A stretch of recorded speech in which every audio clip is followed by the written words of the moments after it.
Welcome to TecoGuide, the only app designed to help you navigate your college and career journey in the quickest and most affordable way. This podcast is brought to you by EdTechity, dedicated to opening doors to higher education and career opportunities for all. What's up, everyone? This is Professor G, and today I got another student highlight, or let me rephrase that, recent student highlight. So congratulations, first of all, to Galileo. He's a recent Sacramento State University computer science graduate. Thank you for being here, Galileo. Yeah, thank you for having me. Thank you. Stingers up. Stingers up. Thank you. So check this out, Galileo. I already know because I've been a community college counselor for 25 years, so I know the pathway you went through for comp sci, right? Because I do education planning with people, and I know the rigor, and I know how much math you have to do, how much programming you have to do, right? And then all these other classes like general ed and stuff like that. But before we get into the nitty gritty, why don't you tell our audience about yourself? Where are you from, right? Where'd you grow up, and what started you off in college? Okay, yeah. So my family's from I'm from Tepic in Mexico. So it's a coastal state. Yeah, they're really good at mariscos. And as a kid, I'd go every summer, and I spend time with my grandparents, my whole family from back home. But I grew up here in California, Sacramento, California. Oh, you're native from Northern California. Yeah. Right on. So you went to school out here, like middle, elementary school, all that? Yeah, elementary, middle, high school, yeah. Wow. Everything here. And so where did you go to high school? I went to West Campus on 58th Street, West Campus High School. It used to be a part of Hiram Johnson, I think, back in the day. Yeah. And so when you were in high school, just straight up, were you college track? There's some people that knew what they wanted to do. I didn't in high school. I didn't know anything about college until I left high school. But were you one of those students that was on track to like college and university kind of stuff, or were you completely lost while you were in high school? It was like West Campus is designated like as a college prep school, so they make sure that you go through your A through G requirements. But to be honest, I didn't really think much about college or what I wanted to do. I just thought, I'll graduate and then I'll do something with computers. And I had originally thought, I'll be a computer engineer, but I didn't even know what they did. I was just like, something with computers. And then nobody knows what they do, man. Yeah. And so I was like, okay, what do they even do? So I looked. I'm just saying the right word. I'm saying computers, and people kind of, that's the thing that a lot of us say, right? We'll say this name of something because people will stop asking us a whole lot of questions because you kind of have a plan. It's like, okay, they want to study, I guess computer engineering. Great, he's got a plan, and then they don't ask anything else, right? Yeah. So it's this kind of coping mechanism that a lot of young people. I used to say the same thing. If I say a major, people leave me alone. Right? I didn't really know what that major is, but people will leave me alone. So you started initially thinking computer engineering, but something in technology, something in tech. Exactly. Right? You love tech, I would imagine. Yeah, I do. I grew up, video games, computers, all that stuff. So I was like, okay, computer engineer. That's what I'll do. Okay. So then in high school, you're at West Campus, right? Yeah. The years are starting to pass. Did you do any college classes while you were in high school, or did you go? Yeah, I did. I took some AP courses, and then they had your senior year, you could do some community college classes. So then that helped me dip my toes into, okay, this is what Canvas looks like. This is how community college classes. I took ASL. You did those online, right? Yeah, online. Yeah, nothing in person as of yet. But I got my first taste of what a college class is, and I was less scared of it because you don't really. Something that you've never done before, you're a little afraid of always. And so I was like, okay, this is doable. Yeah, it's hard, but it's not that hard, right? Yeah. And so you had a chance to do what they call dual enrollment classes, meaning you were a high school student and you were taking a class or two at the community college, right? So you're right. You got a head start, right? Mm-hmm. You did do AP exam, the advanced placement tests and stuff like that in high school? Did AP Spanish, didn't get a 5, I got a 4. I know. But still, anything 3, 4, or 5 counts as credit. Yeah, so you did earn credit. Did that. It's stats. I didn't pass my AP Physics, unfortunately, but I passed my AP Stats. And AP lit. I passed that one, so I got so credit. You got a lot of credit then. You got a lot of general education credit from just those tests you're telling me that you passed, and then you also did a little bit of dual enrollment. So you actually, you're well on your way while you're still in high school. Right. Yeah. Good. Well, they prepared you well, I guess. Well, as best they could. As best they could. And then where did you make the decision, like to which campus did you ultimately enroll in after high school?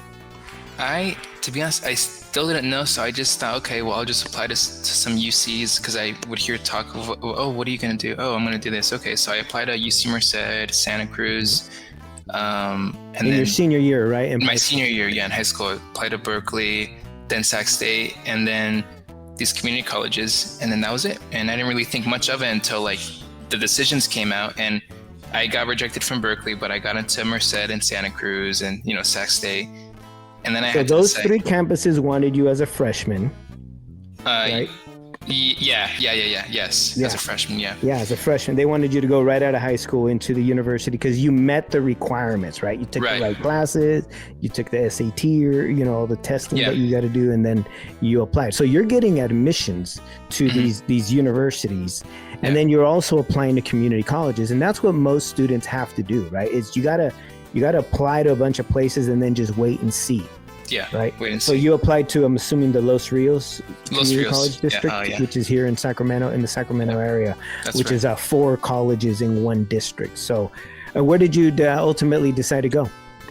Cosumnes River College. And CRC. Yeah, that's right. I think their mascot is Hawks, so go Hawks. Hopefully that's right. But well, it doesn't matter. You're a Stinger now. That's right. Alumni. What really helped me choose Cosumnes River College. Obviously, the first 2 years are free, but my sister actually, she graduated. She sort of laid that path for me. Okay, she was able to do it. She graduated from Cosumnes River College, and then from Sac State, and she just graduated from McGeorge Law School. So she has that pathway. So an older sister kind of was the first, guinea pig, right? to do the college thing. So that's great to have, right? If you have someone in your family, reach out to them, you know what I mean? And ask, hey, how did you do it? Why? Because most of us, that make it through college and universities, we want to tell you how to do it. It's just, we never get asked.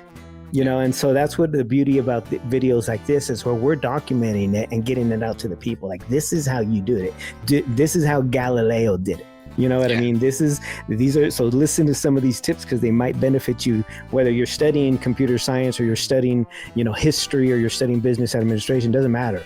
These pathways are very similar. Okay, so sister made it through. Eventually, is now finishing or just finished her law degree.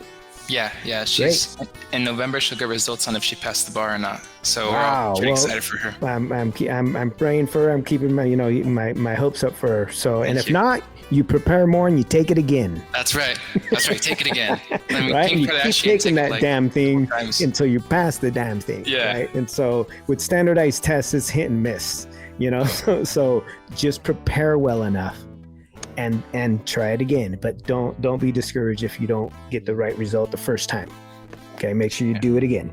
Okay, so I want to, we kind of cruise through it real fast, but listen, you saved thousands of dollars, right? Going through the community college. I mean, thousands. like I'm thinking easily 20 grand or more. Yeah. Just in doing your classes at a community college first, because of the fees, right? The fees are a lot less than the university, and the classes are pretty much the same. You just got to find the right pathway, right? That's the confusing thing, is because you can get really, really quickly confused and derailed at a community college, because there's just a lot of students. They're studying all kinds of crazy stuff. There's so many majors, right? And if you don't have that path, you can get into trouble, right? Taking the wrong classes, losing motivation, all kinds of crazy stuff. So how did you stay on path at the community college? That, and what you're saying hits all those points where it's you can stay longer if you just don't know what correct path to take. And so when I did my first semester, and it was pretty light. It was 12 units, because I had everyone like, oh, do 12 units, and then So you're just copying everybody. yeah, That's how I made it through. I'm listening to this fool over here. Yeah. Knows his, he looks like he knows what he's doing. I would listen to. Yeah, but I didn't even take any math my first semester, so that was like the first big red flag. Because these math classes, they're prerequisites of each other. So, and I didn't even know that. Like, and you got to do like 7 of them. Yeah, it was. I don't know. It's like 5 to 7 of math classes, and you're right. If you miss it the first semester, you're kind of like a semester now, like already behind. Yes, yeah. So you were on the wrong path because you didn't take one of the major requirements for this kind of career field is math, right? This field, Yeah. and so then again, okay, so you figured that out. You figured out, something's not right here. So how did you fix that? I said, okay, I got to talk to a counselor, right? Obviously, I got to talk to one. I can't do this by myself, not even with the help of my sister. So I made an appointment, and this is before the second semester started. So you got to pick your class for the next semester. And I almost didn't go because I thought, now I got it. Like, why you almost didn't go. Yeah, and then they called me and they said, hey, and it was like a over the phone appointment. Okay. And I was like, oh, like I just, and then they called me like, oh, Galileo, I had you for the appointment. You still want to do it? I was like, oh, okay, yeah, let's do it. And then they tell me right away, like, hey, you didn't take math your first semester, and you got to do this, and I'm like, I was eating breakfast, and I'm listening to this guy, and he's saying, you're based on this path, right? You're going to graduate in like 3.5 years from community college, and you're going to transfer. And my heart sank. I was like, yeah, because 3.5 years, what? You were told your whole life, what, 2 years? Yeah. So you're coming in thinking this thing's going to be 2 years, and this guy's now telling you 3.5. Yeah. And I was like, okay. That's a hard pill to swallow, man. Yeah. I got to get my stuff together and and I said, okay, I'm going to make another appointment right away. And I don't know how, but I ended up at this support center called Mi Casa. Have you heard of Mi Casa for Consumer Service College? SCRC. Yes. SCRC, yeah. Yes. And they have their own dedicated counselor. They have, like, if you join it, priority registration. And so they set me up. Like, I went to them and they helped me pick my classes. And not only that, but I was taking a class at Sac City. So I was like, so you're in 2 community colleges. You're at Consumers River, but you're also in Sac City, right? Not just 2. I was taking computer science classes at Folsom. Some at 3. Oh, so okay. Let's not confuse the listeners here. So at a district, right? At a district of 4 colleges like Los Rios, you're a student of the whole district. So you can take classes at whatever's available, whatever you can get at all the different colleges. Now, that doesn't mean go drive to all of them. That means like have one main campus that you're taking most of your classes from, and then do an online class with some of these other farther away schools, etc. So you were doing what we call freeway flying. Right? You were taking classes from different campuses of the Los Rios district. That's right. Yeah. All at the same time. Yeah. Well, you like complexity. Okay. An aspect of that was like, this is like during COVID time. So all these were like online. Yeah. And you go on like this site called Rate My Professor, right? You look at the best reviews. Okay. Who's the best? Like you have a certain class, right? But it's taught at all these colleges. And I thought, okay, why don't I just take advantage and just get the best, according to these reviews, right? The best professor. Yeah, so ratemyprofessor.com is like one of your only chances to hear from other people the ratings of a teacher that's in the college or university system. So, professors don't rate themselves. It's the students and the public that rate us. And I'm on there too. So, but my ratings are great. But that's a tool. Those of you listening, ratemyprofessor.com, look up your professor. If you don't know other students that have taken that professor, then that's your only option. I used to use it too. Go in there and check out different ratings on different people before I would take them, or before I recommend someone taking them. So that's one of those tools you use. And then your counselor, the counselor at the Mi Casa. Mi Casa. Right. Yeah, so there's these special programs you're now being involved in, right? Yeah. And I'm sure they did more than counseling at Mi Casa. Yeah. They organize events. I got priority registration through them. They had their own. You pick your classes first. That's right. Yeah. After all the athletes and all the other ones, like then it's me, then it's everyone else, which was really cool. Yeah. So you get most of your classes at the times you want them if you're taking advantage of those, right? So those are like support programs. So as you know, those of you listening, when you go to college, you need to sign up for every support program, every club kind of thing, because they all offer different things and they're free, right? You never got charged for anything with Mi Casa, right? Not a dime, no. Exactly. Now, so you're still on this track. At what point do you change it to computer science from computer engineering? Honestly, before I even started, because I looked at the classes I'd have to take for computer engineering, and it was a lot of physics. And remember, I told you I failed AP physics, and I was like, I'm not really a big fan of physics. So what's something that's computer science related? I'm serious. Like that's why I chose. That's how you made the science. change. Yeah. And it was And I'm so glad you're telling the truth here. Why? That's how we all pick our majors. If you're first in your family to like kind of do this, and what I mean by first in your family is that your parents don't have like bachelor's and master's degrees and stuff like that, you're missing a lot of information when it comes to the professional world. And even if your parents have those kinds of degrees, sometimes you're still missing that information. So you're making decisions on like, okay, what can I get through faster, right? And still be in this field and avoid some of these things, some of these, the landmines. And so that's exactly how we do it, and it's normal. Right? Listeners, don't feel bad if you're doing that. We all did it, including myself, right? Is what's the best choice for me at this moment to get through this degree? And so now you're comp sci, you finish eventually community college. So how long did community college eventually take you to finish that part of your education? It took me 2 years because wow, the people at Mi Casa, they set me up. Yeah. You were taking then at least 15, 18 units a semester. Oh, yeah. And then over the summer, too, I think it was like 1 or 2 courses every summer. It was like, I think 2 summers. Wow. So you were on fire. That means you were like busy, super busy. Yeah. Did you have a job? Yeah, I did. I had a part-time job. A part-time job. Resiliency, y'all. It takes a lot of work to get through college, right? Jobs, the level of work. So you still pumped it up to where you could get out, fairly quickly in a high unit computer science major. Yeah. So listeners, there's high unit and regular unit, right? Most majors are kind of regular unit majors, right? And so they're all kind of the average same amount of units, but then there's some majors that are considered high unit, and those are like the STEM majors, science, tech, engineering, and math majors, and computer science is a STEM major. So you finished a high unit major fairly quickly, right? Most people will take the 3.5 years to finish those high unit majors because there's just too many classes and they're hard classes, right? I'm sure you took at the same time, a hardcore programming class, a hardcore linear algebra or differential equation calculus 3 class, and then add some general ed and writing, and then potentially some add a physics class. Add a physics. Yeah. So it's no joke. So you were really dedicated to getting done as quickly as you could. Yeah. Now, so then it comes the time where you're almost ready to transfer, right? So because you're meeting with this counselor more than once, I'm sure. Oh yeah, every semester. Yeah, every semester, and they're telling you, okay, it's getting closer, and then it's time to transfer.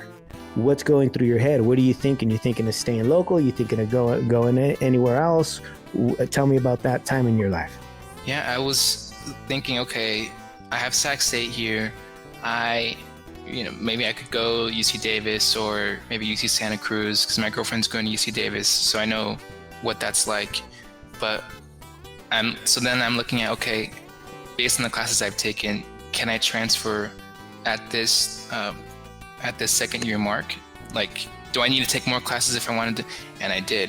I could transfer to Santa Cruz or Sac State, but for UC Davis, a school like that, I would need to do an extra year because they required even more general ed classes. I think it was a couple more math. I think some more biology classes. So then I thought, okay. So by choosing a different school, it would require you more time. Yeah, exactly. Yeah. And I'm like, nah.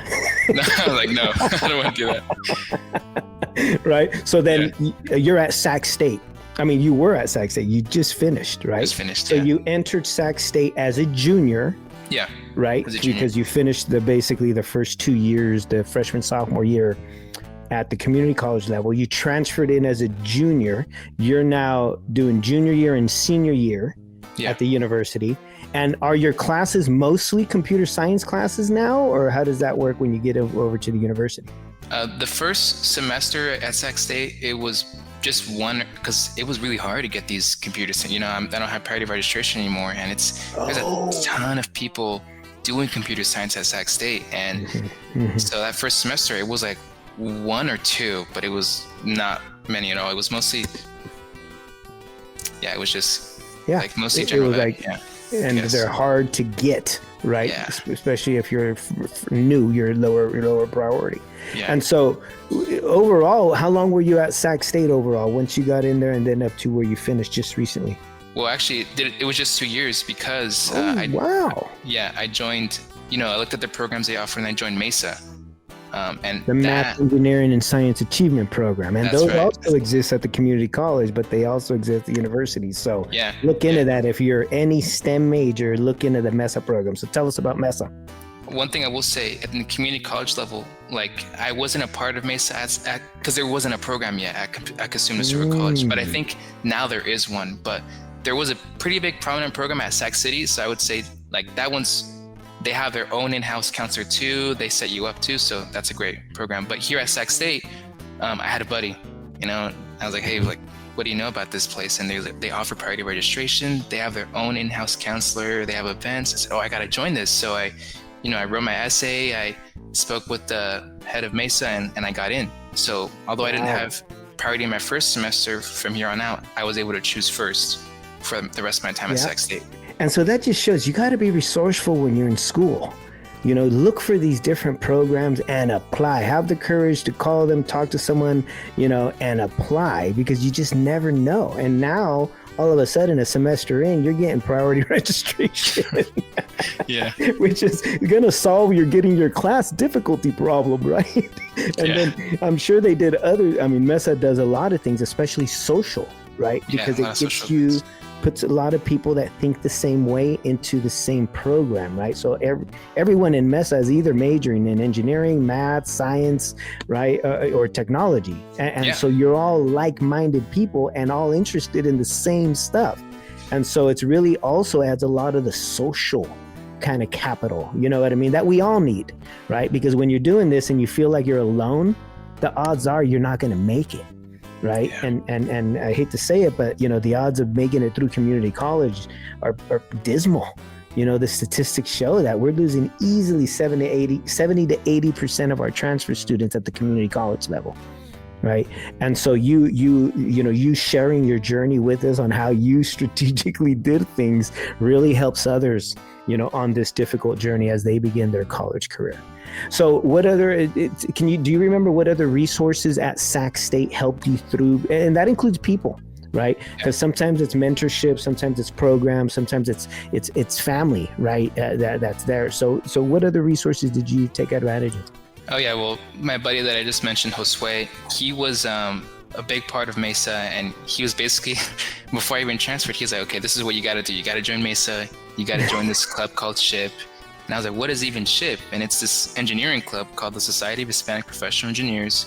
And they do it's mostly career development, but that set me up too for future careers too. But big shout out to him, because of him, I was able to sort of navigate. He gave you the instructions.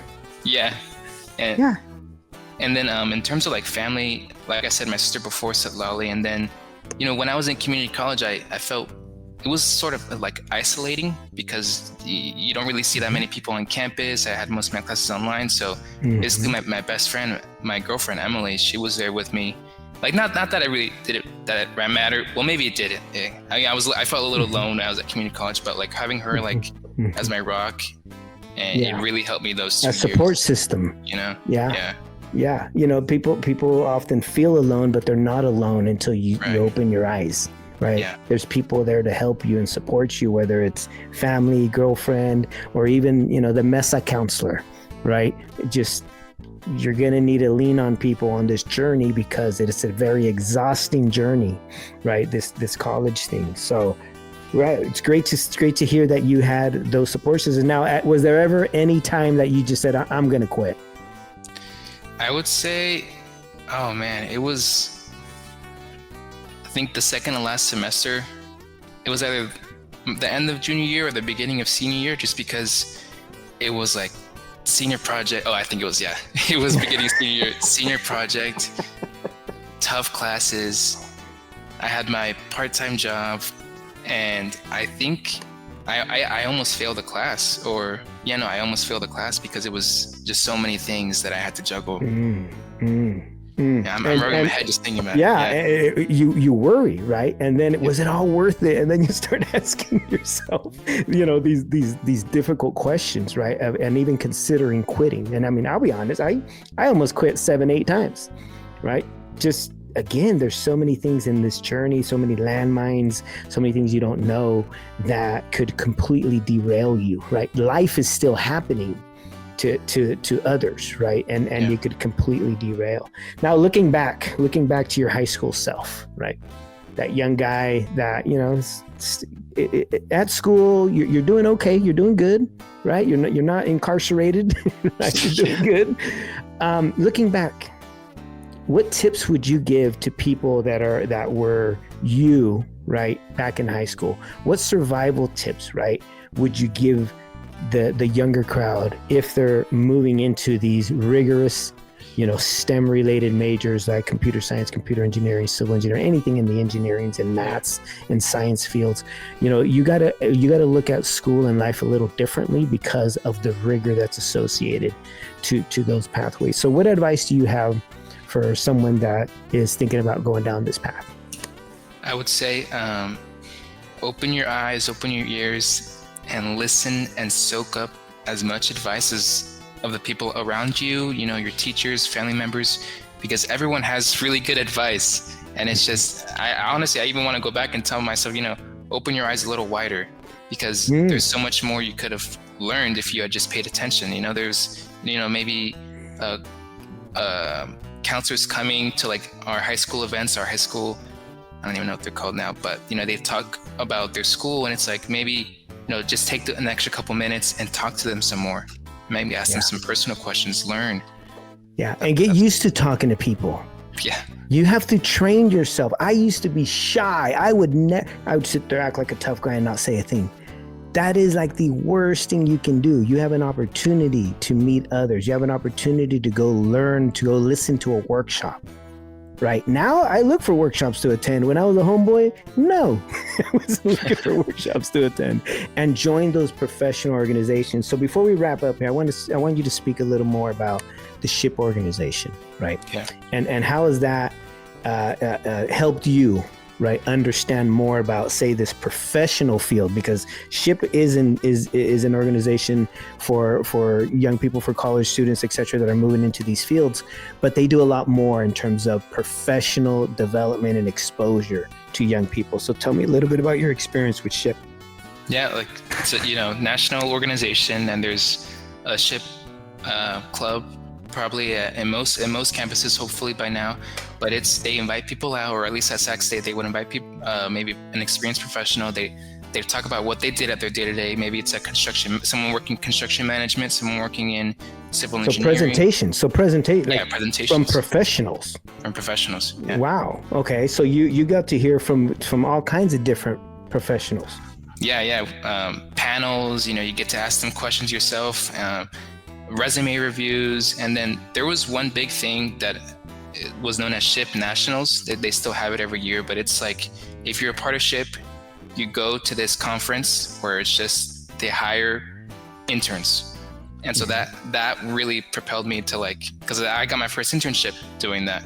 Nice. Nice. So that was nice. On the job training, basically. Those of you listeners out there, listen, you want a hookup, you go after an internship.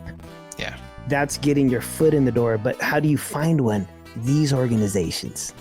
Go to these events. These organizations, and SHPE is one of them that kind of encompasses engineering, sciences, all that stuff, right? But there's these organizations for people who want to be teachers. There's these organizations for people who want to be psychologists, sociologists, historians. It's the same game. There's organizations that are there to help develop you professionally. Because one thing is to do your school and get your degree. the next thing is to move into the professional world and survive that as a professional computer scientist, right? Yeah. That's a whole other learning that has to take place because we don't know how to do that. And these organizations help us understand that and help us move into those professional ranks. So 5 years from now, where do you see yourself? I see myself hopefully giving back more. I just did like a resume workshop with SHPE itself. Like I came back and I was like one of the people that was like, oh no, you got to do this with your resumes. That was really cool. So just giving back more to Sac State, to SHPE, when the opportunity comes. I see myself, personally, like married, hopefully with my own place, and then being at the same job because I'm working for the state right now and it's, I'm enjoying it. So. Nice. And so for someone that's considering Sacramento State University Engineering and Computer Science Division, what would you rank them? Scale of 1 to 10. The program of Sac State? Yes. Of you promoting that for someone. Oh, you know what? I would say 8 out of 10. 8 out of 10 because it's really hard to get your classes sometimes without that priority registration. There's people that they end up graduating like 5, maybe 6 years, and it's just because because it's a popular major there. It's a very computer science at certain universities. Certain majors are very full. Impaction kind of, sometimes the words used, impaction or highly selective majors, and computer science at Sac State is one of those majors, right? That's highly impacted. So it is a lot more difficult to kind of navigate access of the classes when it's that impacted. Yeah, that's why I can't rate it higher, but because it's an A, it's because of these programs and like these organizations that are a part of campus. And it's a pretty campus. I enjoyed my time there, honestly. It was nice. Yeah, it is nice. I love it. It's at least 30,000 or more people that attend that school, and it is enormous. Right, I get lost every time I go there because I got to look at a map all the time and figure out where the heck I am because it's so massive. So, and a great option for those of you in Northern California, Sacramento State University. If you do end up in a STEM field, etc., you'll belong to a different department, such as engineering and computer science department, etc. Those of you who are seeking all your other majors, Sac State's so big that they have almost every major imaginable. So, keep them in your crosshairs when you're looking for a campus to either transfer to from a community college or going into as a first-time freshman straight out of high school. Other local colleges include obviously UC Davis, which is just about 20 miles away from downtown Sacramento. And then after that, it kind of gets far, right? Then you got to go down to like Merced, not a whole other more choices of public four-year universities here. So I'm so glad and so happy to hear that you just finished Sacramento State. Congratulations. Thank you. So you just graduated in May. Yeah, in May. Wow. And were you thinking about grad school?